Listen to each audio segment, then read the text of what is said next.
And Thank you. for the sake of time anyway, I think we have to move on now. Actually, I have now the honor to introduce the next speaker, Bob WEINBERG. Introducing Bob in a few words is a very difficult task, as you can imagine. Actually, trying to summarize his main discoveries is a bit like trying to retrace the history of research in the field of cancer biology.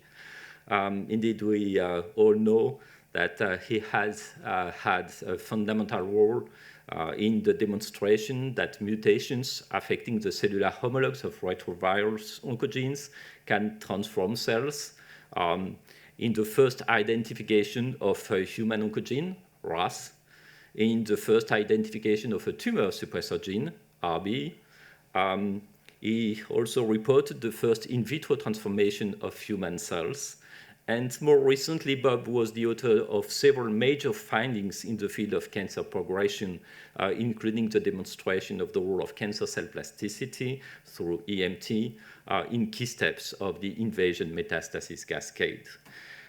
So today he's going to tell us more about the interplay of EMT and these cancer stem cells, and about the role of this transdifferentiation process in cancer progression and in metastasis pathogenesis. So actually, because of the jet lag, his talk has been recorded yesterday, but Bob will join us probably during his own presentation, so for the discussion. So can we start the recording, the movie, please?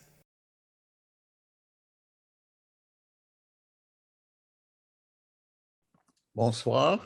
Good evening. Nice to see everybody here. Thank you for coming to my lecture. I'm going to speak today about the theme, obviously embedded in much of this conference, about the plasticity of carcinoma cells. And just by way of background, I'll just mention the fact that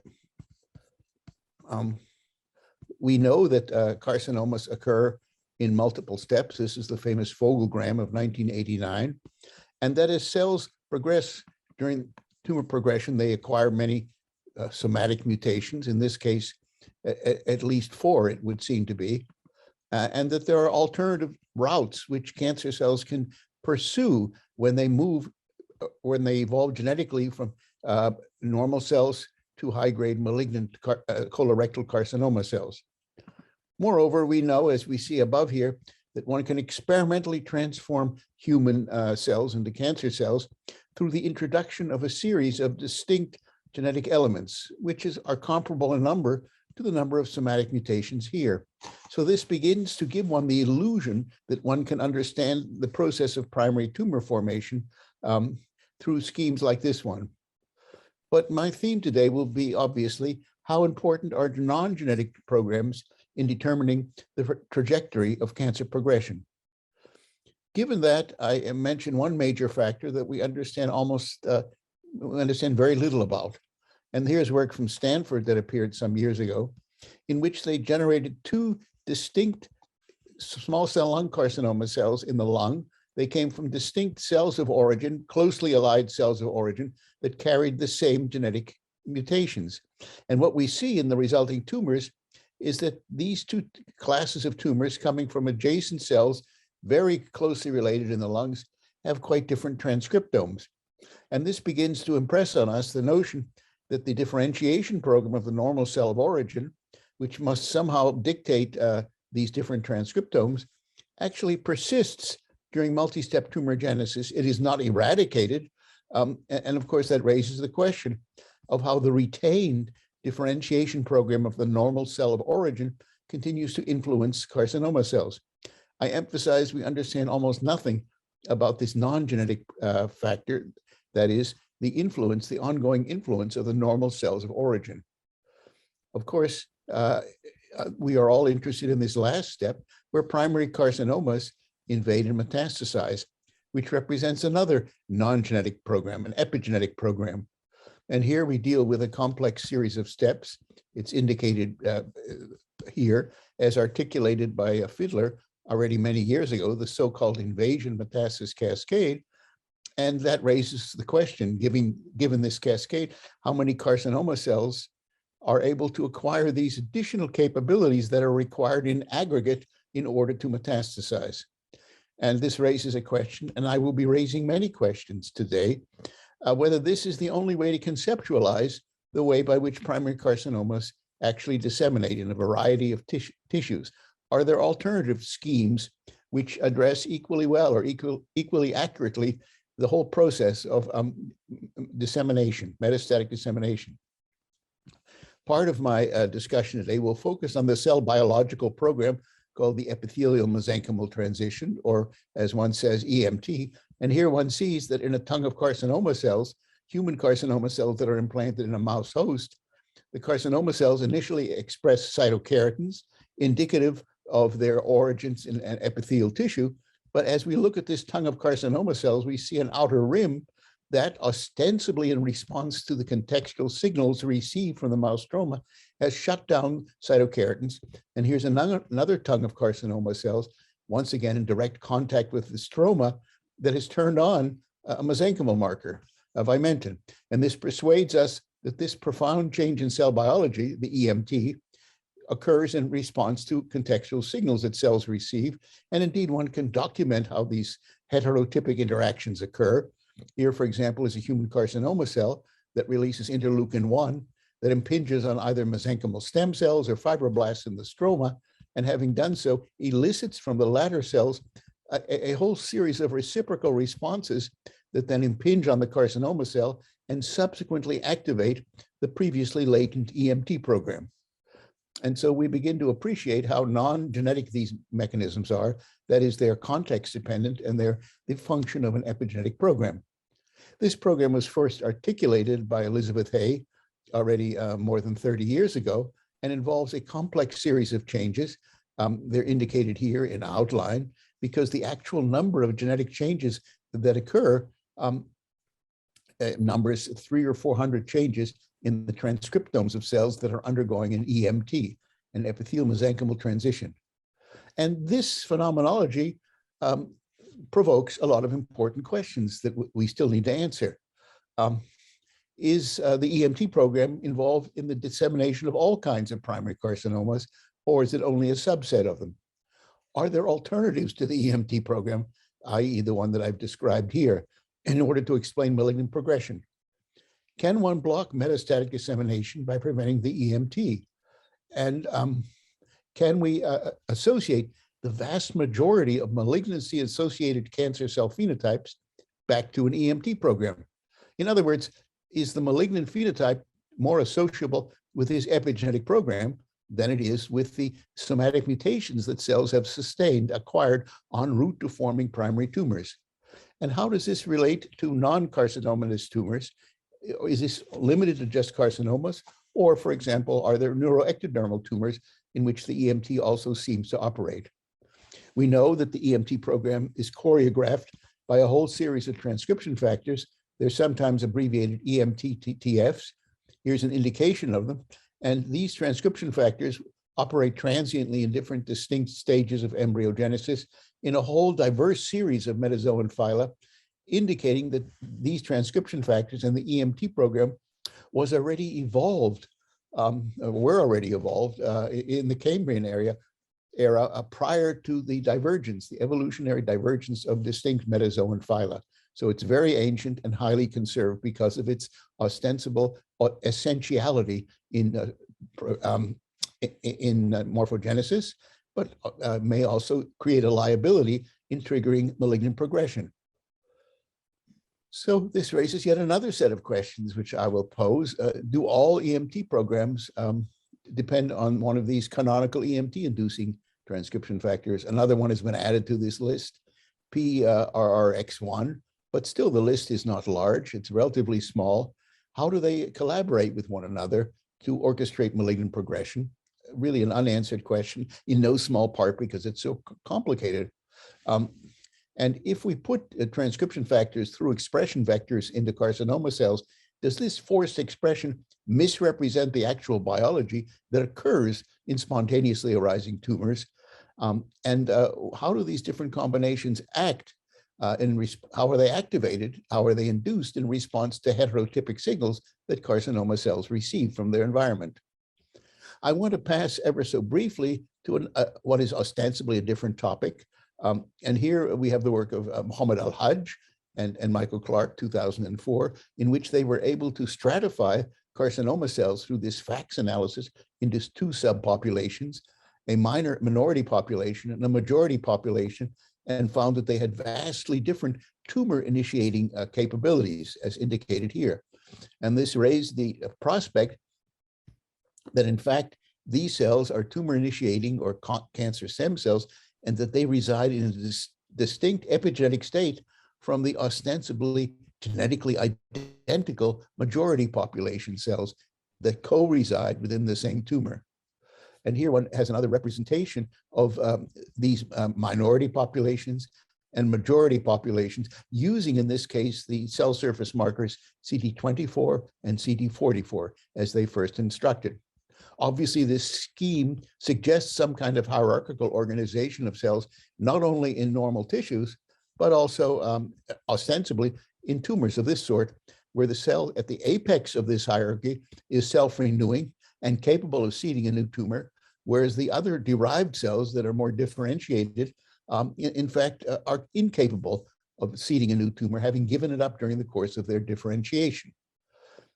As one has known now since 2008, if one drives the expression of either the snail or the twist EMT-inducing transcription factor in populations of cells like this, then one can ask, as Sendaramani and Wenjun Guo did, how does this affect the biology of these cells? And what they discovered was not only did the cells, having experienced the forced expression of either snail or twist, undergo morphological alteration, becoming more fibroblastoid in appearance, but in addition, the forced expression of these two transcription factors drives the cells en masse from a non-stem cell position to a stem cell position.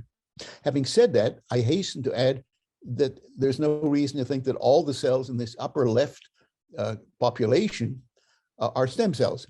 A minority of them may well be, but to the extent that there are any stem cells in these two populations, they all reside up here in the top left. So this suggested the beginning of an inextricable interrelationship between stem cells, at least in these carcinomas, and the EMT program. And here is yet another support of this. This is obviously more correlative, where if one follows in the polyoma middle T transgenic mouse model, where are the tumor initiating cells?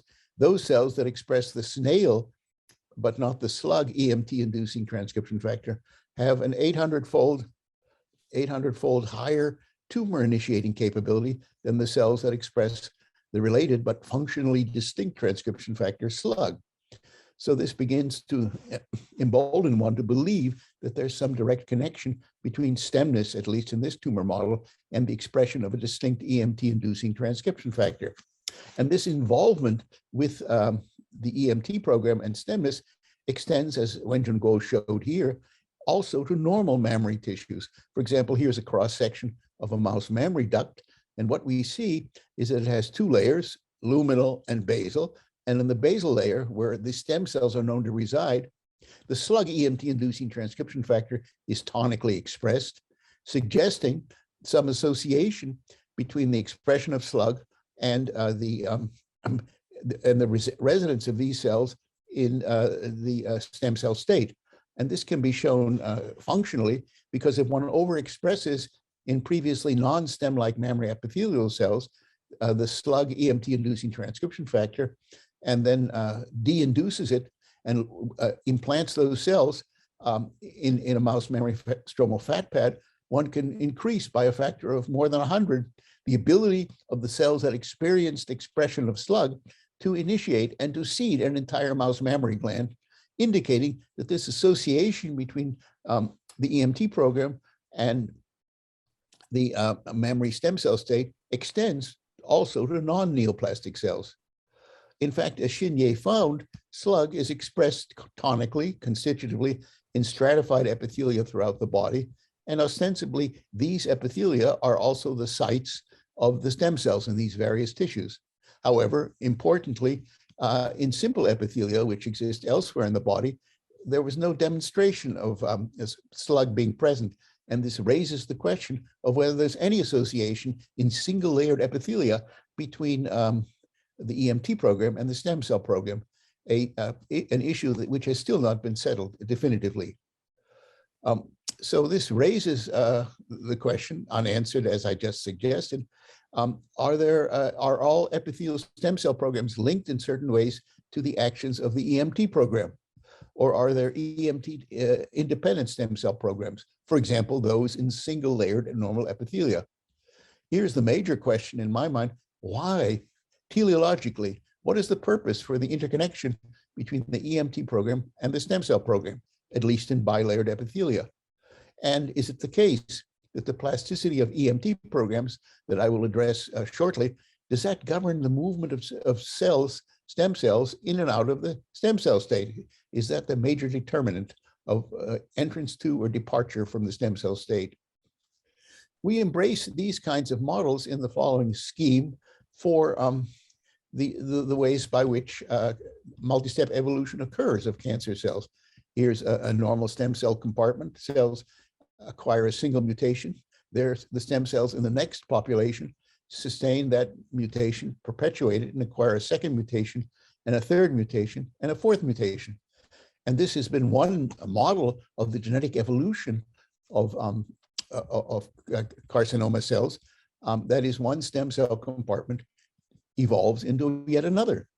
And now we can perhaps draw it a little differently, since it is with great likelihood the case that if normal stem cells have derived more differentiated cells, and carcinoma stem cells, multiply mutated, as you can see by these sectors, if they also exist in a hierarchical array, then it is likely to be the case that in all of the intermediate stages of multi-step tumor progression, there are hierarchies of cells of the sort indicated here.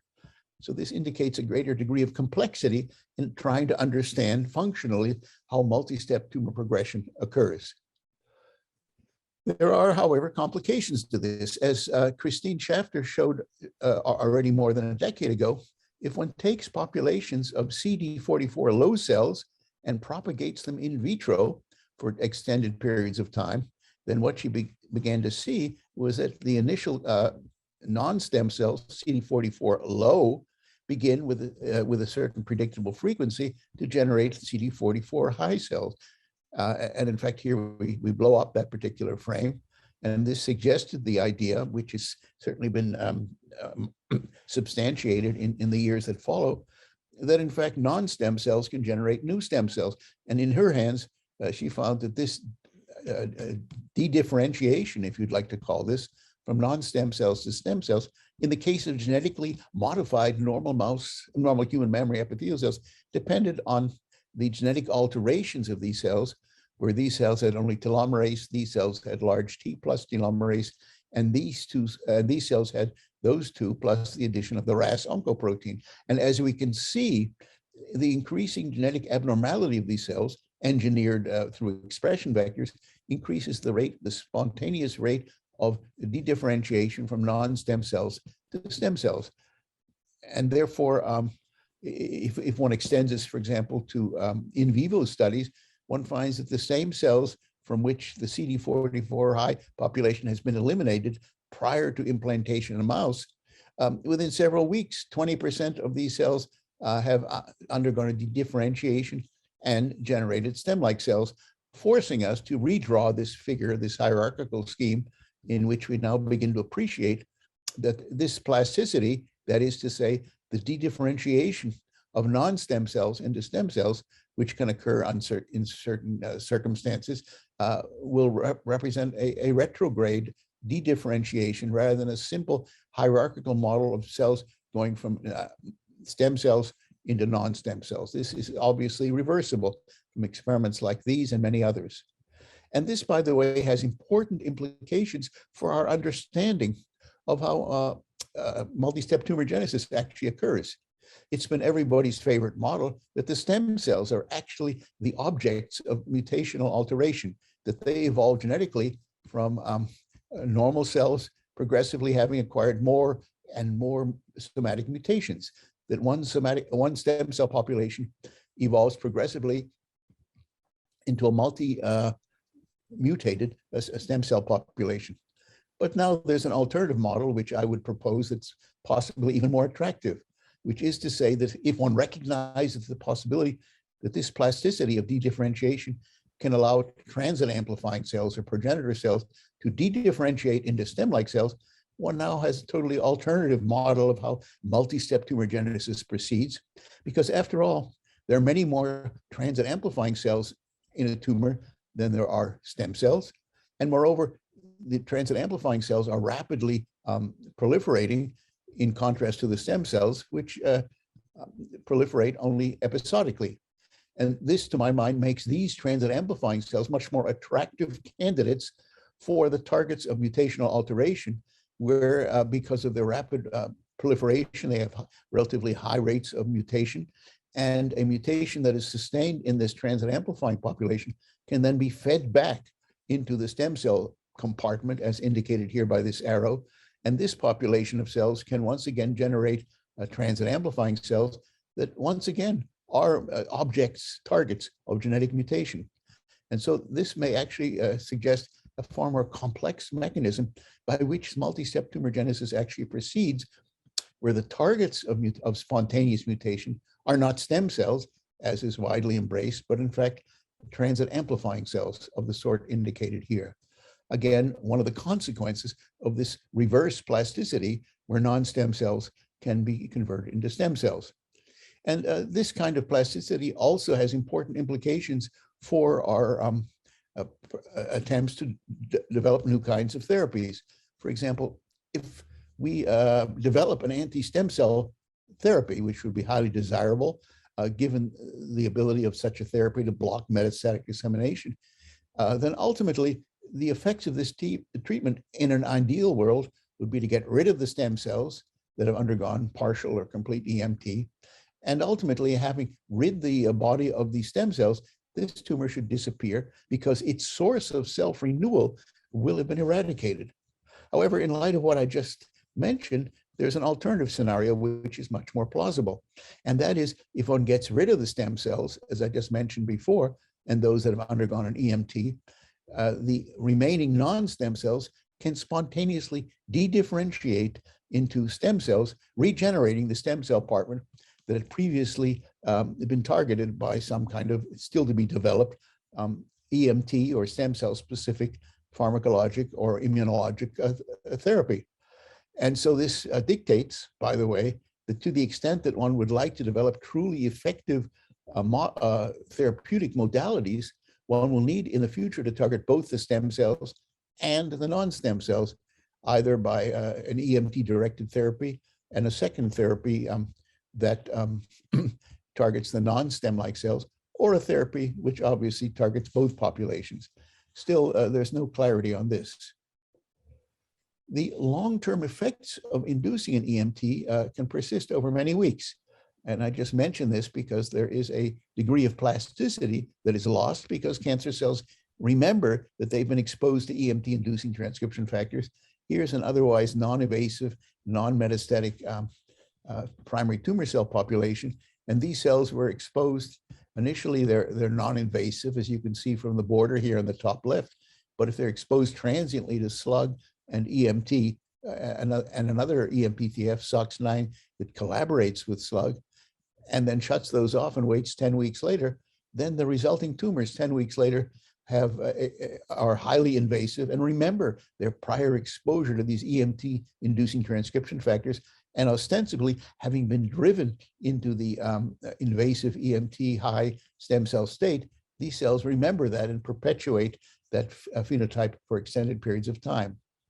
In the context of metastasis formation, one can actually look at the lung metastases generated from subcutaneously or orthotopically implanted tumors, where the parental cells show little tendency to produce either macrometastases or micrometastases. But those cells that were exposed 10 weeks earlier to the EMT-inducing transcription factors, now they can release 100 macroscopic metastases and 400 microscopic metastases.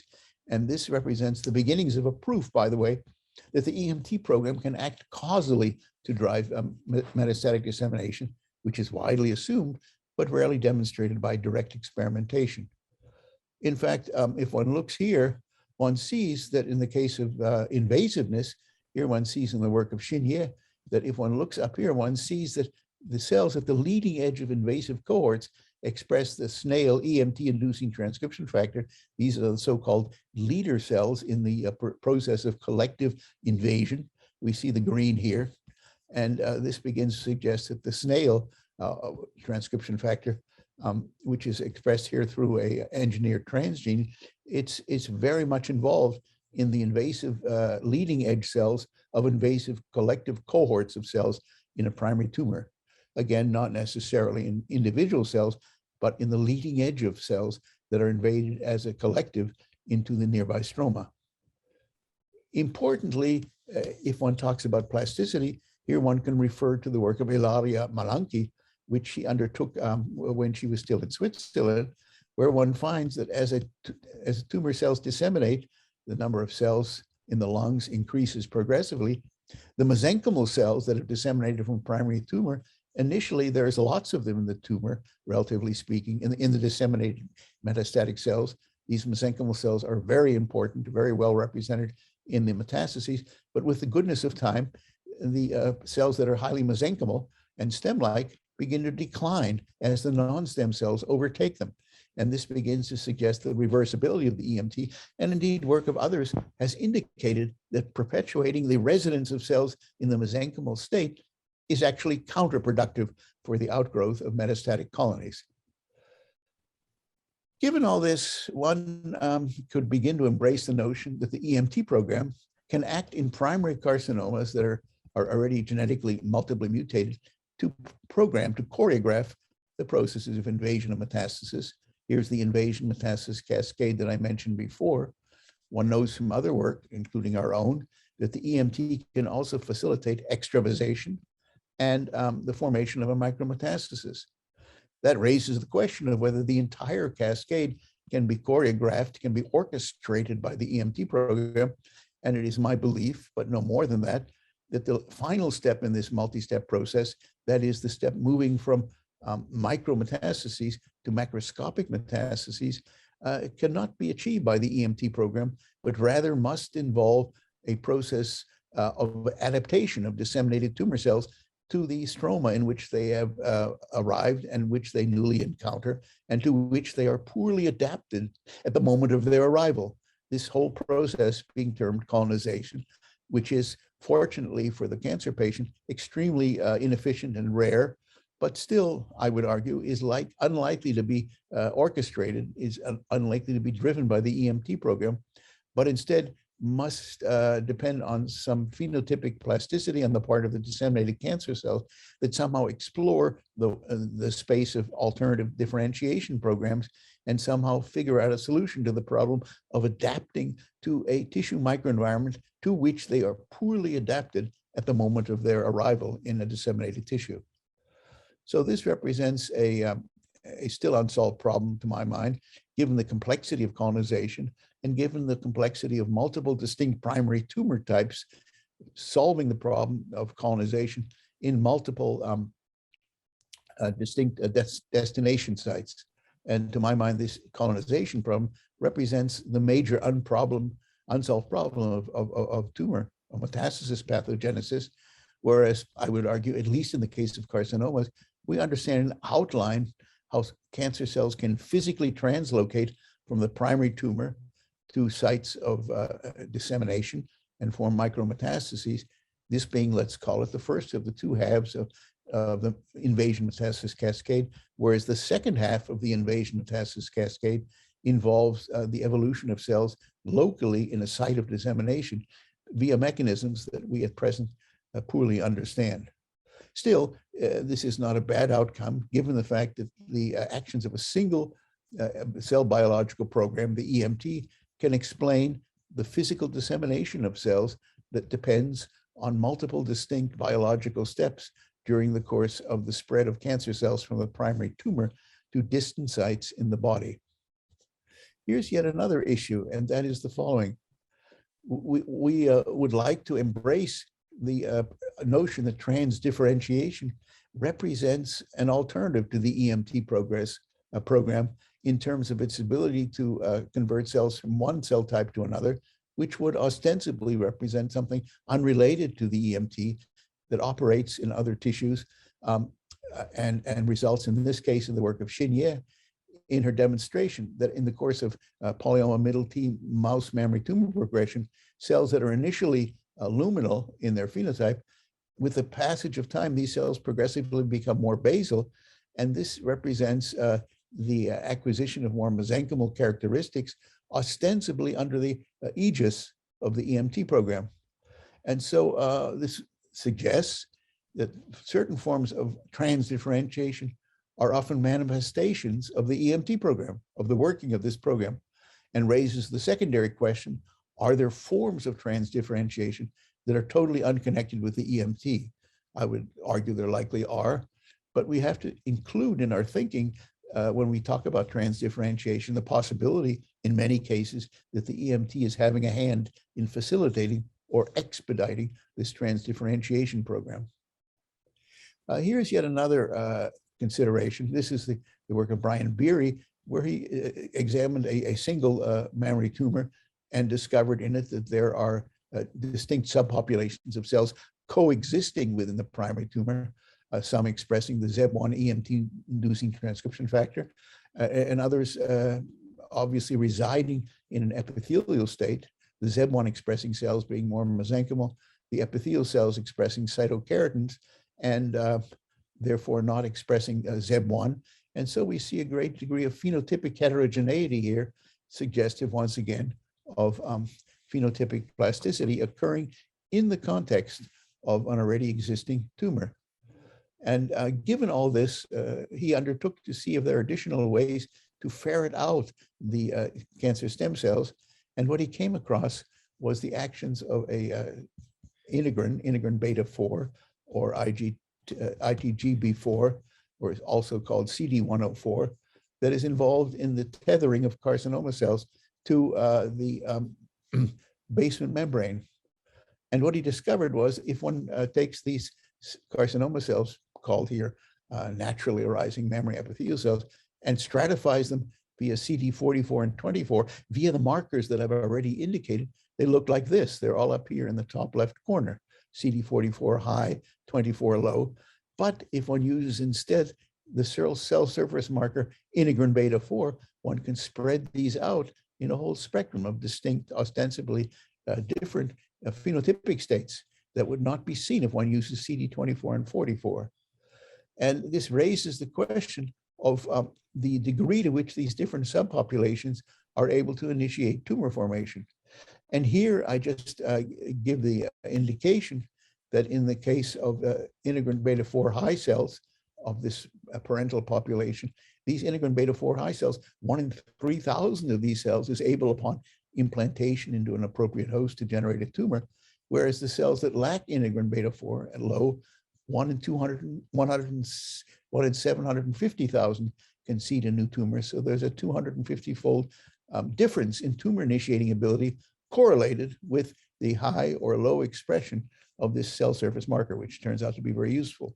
And this begins to suggest, as he began to plot out here, a notion of this type, that as one turns on the EMT program, it does not operate as a binary switch that forces epithelial cells to move all the way over from the epithelial to the mesenchymal state, but rather represents the progressive expressions of an EMT program, where cells progress increasingly toward the mesenchymal state. They first lose E-cadherin, then they gain CD44, vimentin, P63, which is tightly connected with the stemness state, and the integrin beta 4 that I've mentioned repeatedly.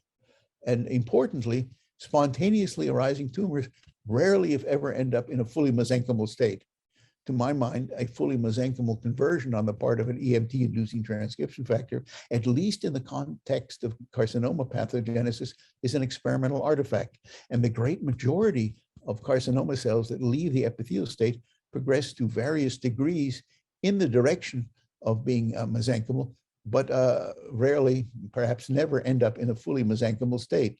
And here you can see that the tumor-initiating cells, indicated here by the dashed purple line, they have a 250-fold higher representation of tumor-initiating cells than do the corresponding cells that have moved too far in the mesenchymal direction, and as a consequence of having become overly mesenchymal, now have given up their tumor-initiating ability. So this is important because it suggests that cells that are overly epithelial or overly mesenchymal are poor initiators, are poor cancer stem cells. And obviously points to the potential utility of two markers, integrin beta 4 on the cell surface and p63 in the nucleus.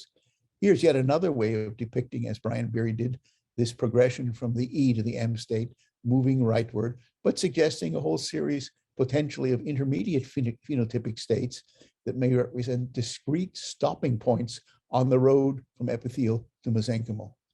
In fact, such discrete stopping points may actually represent distinct subpopulations, as single-cell RNA sequencing undertaken by Yun Zhang has demonstrated, where we see distinct states that appear to differ from one another and as if they were distinct quantal states, indicating here, as he did, that if one does single-cell clones of a population of carcinoma cells, mammary carcinoma cells, one can actually isolate cells that reside in distinct phenotypic states along this spectrum.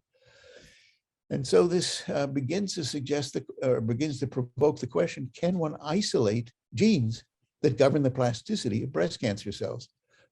Here are these experimentally induced HMLER cells, experimentally transformed human mammary carcinoma cells. And he isolated cells that reside in the epithelial compartment down here. And he asked the question of how they behave, these cells.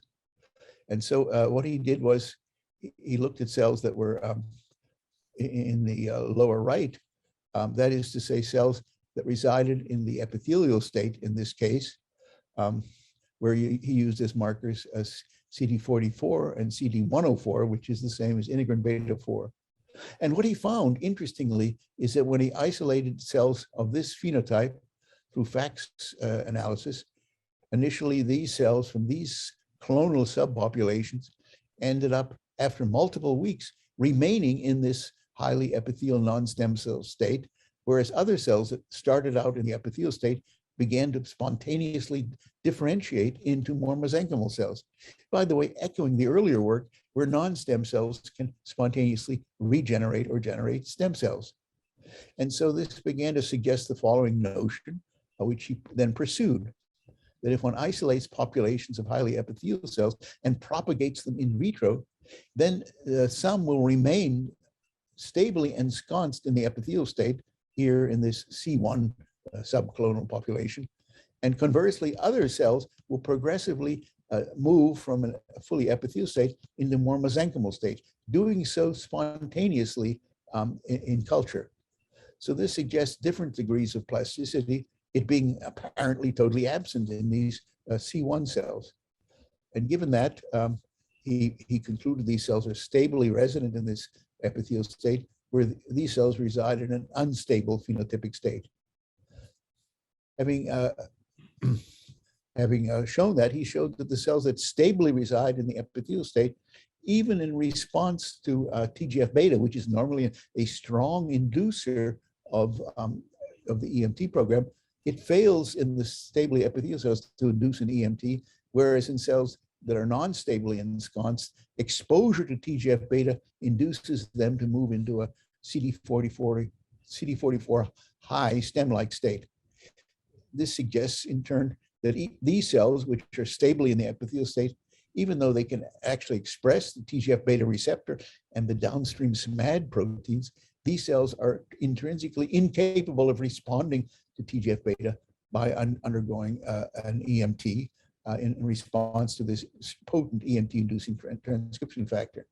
And so what Yun Zhang did was to take these cells and expose them to a CRISPR library, which had about 1,000 genes that were in there, knocking out these genes randomly in an unbiased way, asking which gene knockouts could dislodge cells from their previously stable roost in the highly epithelial state and provoke their dedifferentiation or their or their, at least activation of their EMT program into more mesenchymal-like states. And to make a long story short, what he found was that there was a whole series of genes indicated here after he did multiple searches, 10 genes, any one of which, when knocked out, allows cells to spontaneously move from the epithelial state into more mesenchymal states. And these cells, 8 of these were actually enriched in more mesenchymal cells. And these cells ostensibly represent the guardians of the epithelial cell state, these genes and proteins, because if any one of them is knocked out, cells will spontaneously transit from a highly epithelial state into one that's more mesenchymal. And one of these is, by the way, was shown previously by Jing Yang to be a guardian of the epithelial state during differentiation of cells. Having said that, I would just mention that the stable residence of the cells in the epithelial state and the blockage of their spontaneous plasticity rests in the hands of different transcription factor complexes, notably, for example, the compass complex in the nucleus, which is responsible for the modification of histones, and thus the activity or inactivity of a whole series of different genes. So here one can trace plasticity or the absence thereof to distinct EMT-inducing transcription factors, or more precisely, these transcription factors are chromatin-modifying proteins that are responsible for governing the expression of a wide array of downstream genes. In the case of Yun Zhang's work, he was able to use single-cell RNA sequencing to plot the progression of cells from a fully epithelial state into 2 different distinct mesenchymal directions, again on the basis of single-cell RNA sequencing. So this begins to suggest that there is a series of distinct changes that occur when cells spontaneously leave the epithelial state and move via various stopping points en route to becoming highly mesenchymal, or at least stem-like. This in turn caused him to draw diagrams of this sort, where one can see that by losing either components of the PRC2 complex, another chromatin-modifying protein complex, or the KMT2D complex, that each of these allows cells to transit spontaneously from their previously stable residence in the epithelial state into distinct states downstream in more mesenchymal directions, where they become suddenly more responsive to EMT-inducing heterotypic signals. And so we begin to embrace the EMT as being important also for stemness, as indicated here, and I would add in passing, for chemoresistance.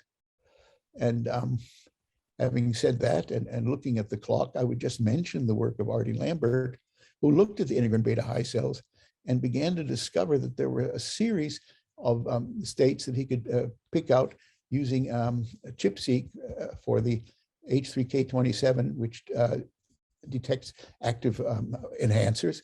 And within these active enhancer states, was able to use ATAC-seq to find open chromatin regions that might be important in the residence of these cells in the stem cell state.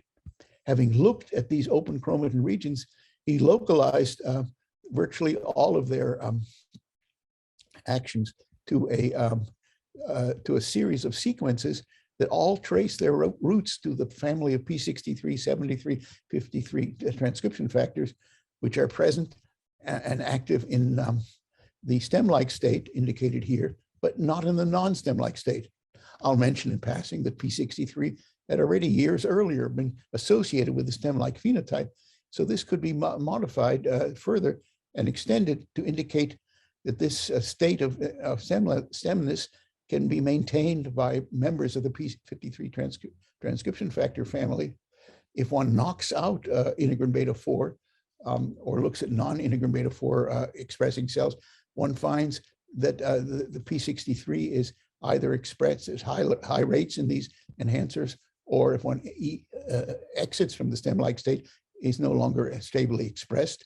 And here, just to finish off, I'll mention the fact that if one takes epithelial carcinoma cells that are represented in this epithelial state on this FACS plot, and one deprives them of this stem cell orchestrating transcription factor, this causes these cells to spontaneously elapse from an epithelial to a mesenchymal state, indicating that this important transcription factor, P63, or its upstream regulator, P73, acts through its ability to prevent the egress of carcinoma cells from the stem-like state, in this case, to an overly mesenchymal state in which they exhibit loss of colony-forming ability, and here, the loss of the ability to actually seed metastases, a dramatic decrease.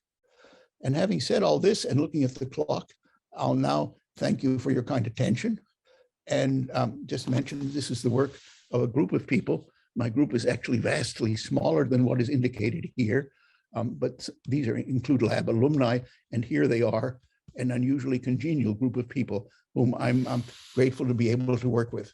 And on that note, I thank you for your kind attention. It's perfect. Good. Thanks a lot, Bob. Thank you very much for being with us today. Volontiers. My pleasure. Okay, very good.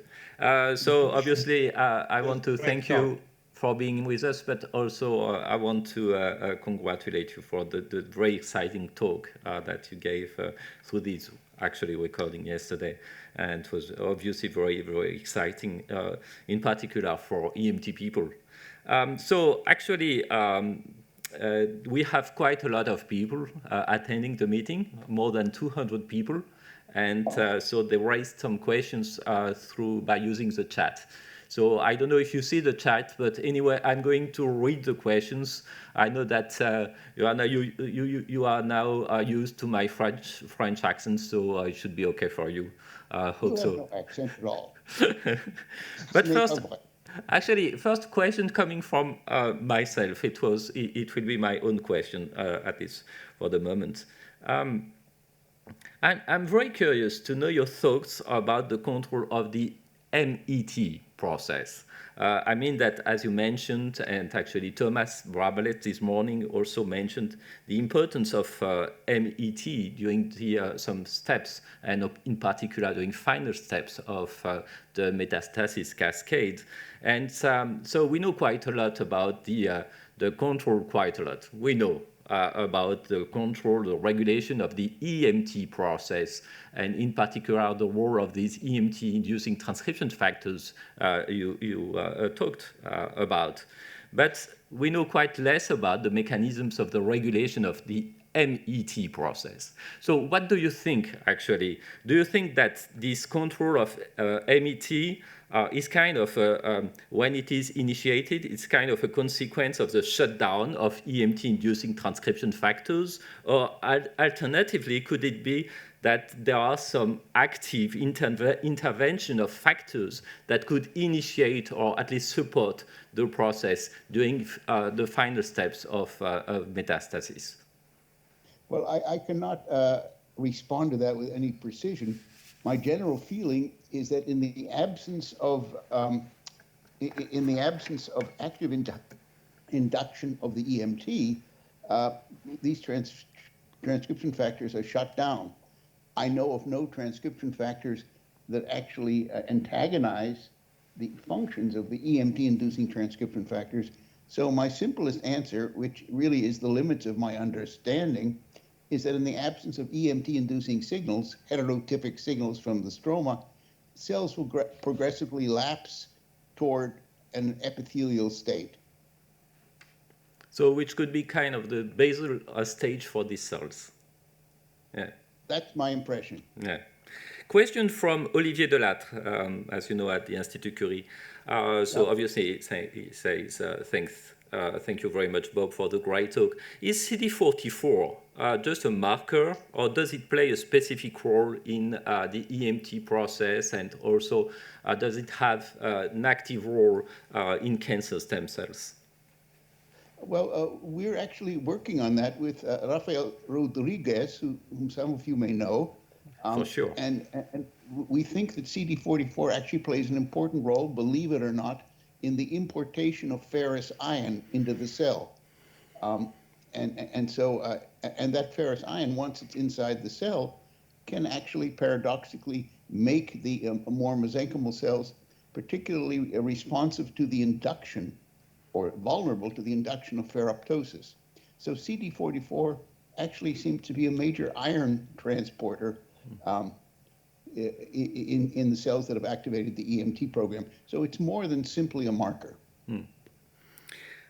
Question from Maria Uzunova from the Cancer Research Center of Lyon. Is the EMT remembering of the transient cells essentially an epigenetic memory? And could it be targeted specifically in these cells? It's clear that cancer cells or even normal cells are able to stabilize their residence in intermediate states, that is, between the E and the M. There is a series of discrete states, and we have evidence, and I'm sure others do as well, that these states are maintained quasi-stably, metastably, through the actions of self-perpetuating transcription factor complexes and chromatin-modifying complexes. Indeed, we know, for example, that cells maintain their residence in the epithelial state through the actions of at least two major chromatin-modifying complexes. And so ultimately, if we want to really understand the stabilization, we will need to understand precisely how these chromatin-modifying complexes operate and how they maintain their ongoing cell-heritable configurations so that it's passed from one cell generation to the next. Question coming from Julie Panquin. What mechanisms or signaling pathways can stuck cells in one or the other state? Actually, she added later on in the discussion that it has been partially answered with the CRISPR screen approach. But so could you comment on that? Well, if she asks what kind of signaling pathways are important, we know from our own work that TGF-beta, obviously already starting with Hartmut Boyd more than 20 years ago, is a potent inducer of the EMT. Wnt, both canonical and non-canonical Wnt signalings are important. We think canonical is more important in the intermediate stem-like state, and non-canonical is more important in the extreme mesenchymal state. There are yet other signals. Some people argue that Notch is very important. And we also know, by the way, that when cells are in the intermediate stem-like state, autocrine EGF signaling, EGF receptor signaling, is also important for maintenance of the cells in the intermediate stem-like state. That's really the full extent of my own knowledge to respond to that question. Okay, thanks, Bob. A question coming from Carlos Perez Gonzalez. By looking at the FACS data of in vitro plasticity, it seems that the relative amount of each cell state is conserved. Is that the case? How do you think this is regulated? Is there any quorum sensing mechanism to control the proportion of each cell state? I wish I could answer that, but really, at least from what I've read and what has come from my own laboratory, we really cannot respond to that question. I don't know whether there's anything that's related to quorum sensing. We really don't understand with any precision what maintains cells in these distinct states, except that we know that, for example, the extreme epithelial state is maintained by at least two pairs or one pair of chromatin-modifying complexes. We think that transcription factors like P63 is important in maintaining cells in the intermediate stem-like state. And in the absence of P63, cells in the intermediate quasi-mesenchymal state will lapse spontaneously into the extreme mesenchymal state, in which state they have lost stemness. So ongoing P63 expression is critical for residence in the quasi-mesenchymal stem-like state, but exactly how it's regulated, aside from it's being controlled by P73, both of these being cousins of P53, beyond that, I cannot answer the question competently.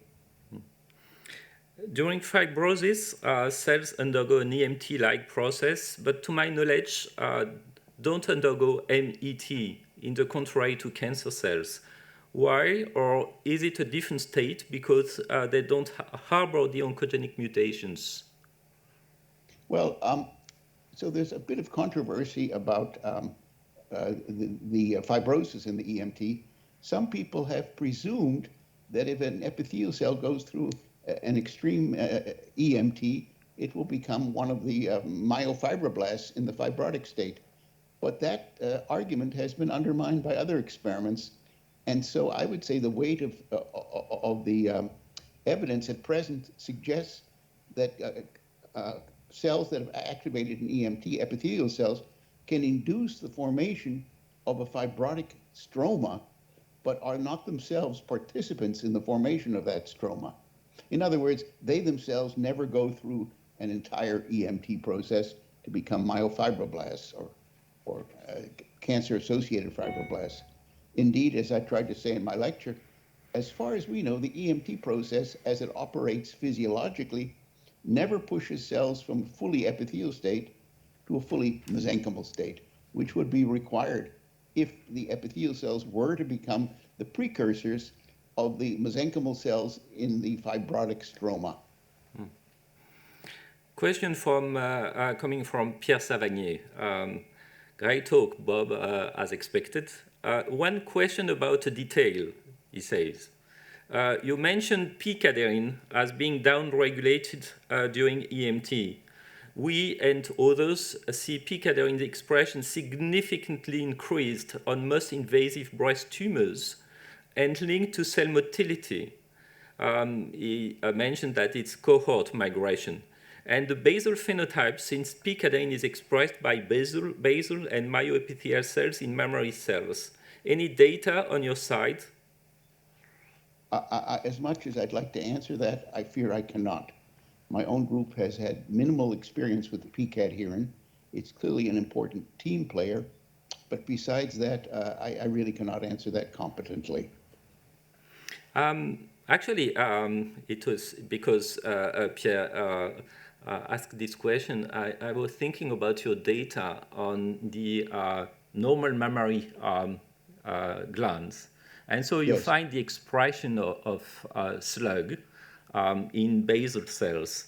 And I was wondering if you were able to study the human mammary gland and for the expression of the different EMT-inducing transcription factors. Because actually we talked about it 1 or 2 years ago, but we did this kind of experiments and we found the expression of ZEB1 in very rare normal cells from these human mammary glands. And so I was wondering whether you have done some additional experiments. Unfortunately, malheureusement, we have not. That is to say, we know that slug is constitutively expressed in the basal layers of a series of bilayered epithelia. The mammary gland is only one example. I would be actually very surprised if that same pattern was not recapitulated from mouse to human. That is, that the participation of slug in the mammary stem cell state also exists in the human mammary gland. Of course, we know that there are also some discussion, controversy as to whether there is such a thing as a mammary stem cell at all. Maybe there are 2 different stem cells. We define mammary stem cells as cells capable of generating an entire mammary gland upon implantation into a cleared mammary stromal fat pad.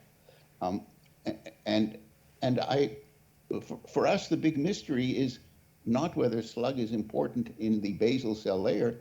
The big mystery is how do single layer epithelia control their own stem cell compartment? Is the EMT at all relevant there, or is it totally irrelevant to the epithelial stem cells within single layer epithelial tissues?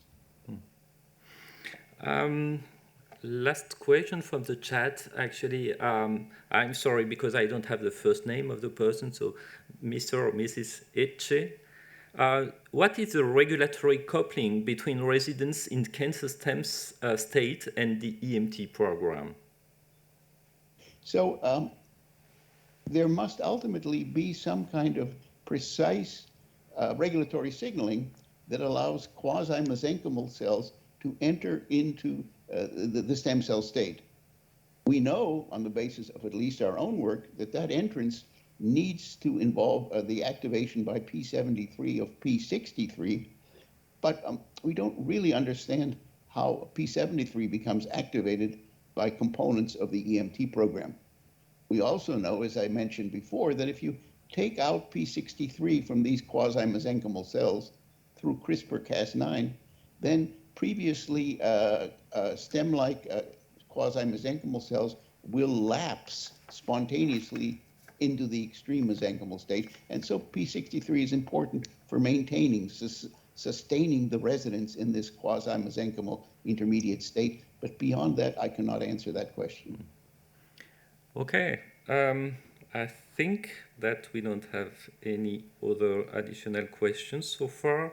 So again, Bob, thank you very much for your contribution to this very exciting meeting. It was really a pleasure to see you today. Thank you very much again. Have a nice day because you're at the beginning of your day. À la prochaine.